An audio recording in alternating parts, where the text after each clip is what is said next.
one of the questions being asked is whether the budget has done enough to spur consumption demand. When we speak to corporates, they say the investment cycle hasn't kick-started because there isn't enough demand, and therefore if there isn't enough demand, does it even make sense to set up new capital expenditure in the private sector?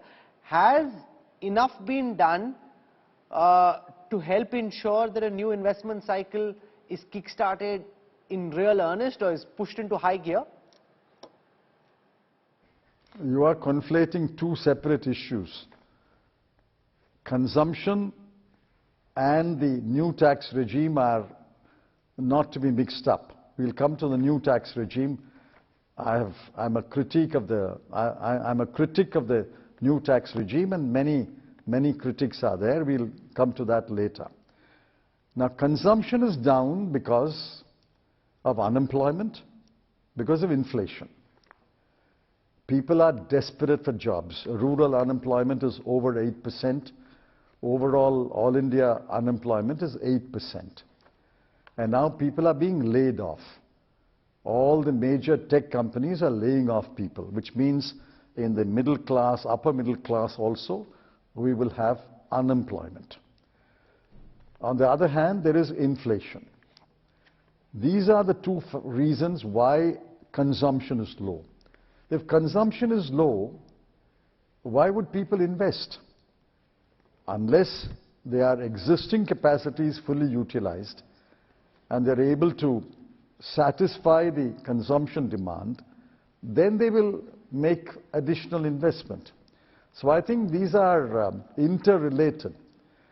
Unless consumption improves, I doubt whether private investment will take place. In fact, I asked the finance minister in the last winter session, you went to the CII and FICCI and scolded them for not investing.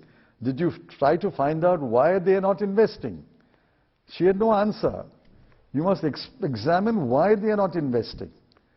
See, private investment is down. Private consumption is down, or at best stagnant. And exports are down. 3 of the 4 engines are down. The only engine which seems to be running is public investment, capital expenditure. I welcome that. But if 3 engines are sputtering, then the government should find out why are these 3 engines not running at full steam. Okay. The new tax regime is a separate issue. If you ask a separate question, I'll answer. But don't mix that up with consumption. Okay, no, so I do have a question on the new tax regime, but let me just pose it in a different way. If I were to come to you and seek your advice, on behalf of all our viewers, Mr. Chidambaram, on the back of all your experience and expertise, you tell us in which income categories, according to you, does it make sense to switch over to the new tax regime? For who do you think it doesn't make sense to switch over to the new tax regime? You give us advice on what you think is the best thing to do. See, I have got Excel sheets now, and I've asked a couple of chartered accountants to look at those Excel sheets and confirm to me whether it's beneficial or not. See, one, there is the economics of it, and one, there is the larger social security aspect. Let's deal with them separately. It's possible that the new tax regime will allow you to pay less tax in some slabs. And I'll tell you why.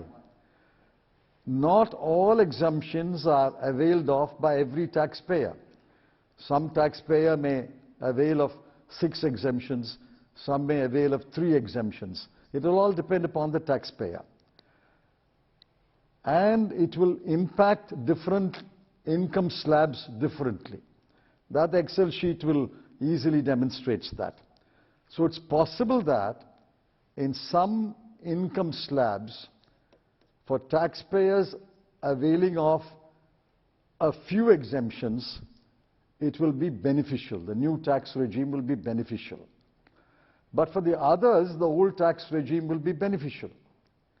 The point is, you can't make a general statement that the new tax regime is beneficial to all taxpayers. If that was so, why in the last 2 to 3 years Why have all taxpayers not switched over to the new tax regime? The proof of the pudding is the eating. Chartered accountants, taxpayers have not rushed into the new tax regime because obviously it is not more beneficial than the old tax regime.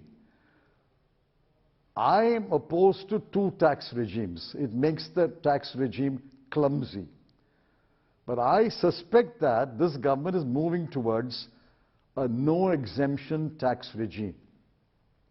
But the simpler way to do that is to say, sorry, I don't believe in exemptions at all. Whether you have a social security nest built for yourself or not, I don't care. I'm going to abolish all exemptions. You announce that and bring a sunset clause where all exemptions will cease, say in 2026, 27. Put a date. Why do you have these two clumsy tax regimes and then you introduce, I think, a grossly unfair provision that the default option is the new tax regime? How can the government say the default option for me is the new tax regime? Okay. If you are not able to motivate me to move to the new tax regime. Dr. Lahiri, you're one of the top tax experts of this country. Respond to this critique that why do this thing about two tax regimes. If you believe and you're signaling that there should be no exemptions, move headlong in that direction. See, removing exemptions, experts have been talking about it for a long time, at least 3 decades. But there are political hurdles because the middle class is so powerful in India. They want exemptions, they want house rent allowance, provident fund, standard deductions, all of them they want. And I don't think politicians find it easy to muster the courage to do this. So when they give an option, you give them a sense of voluntary switching.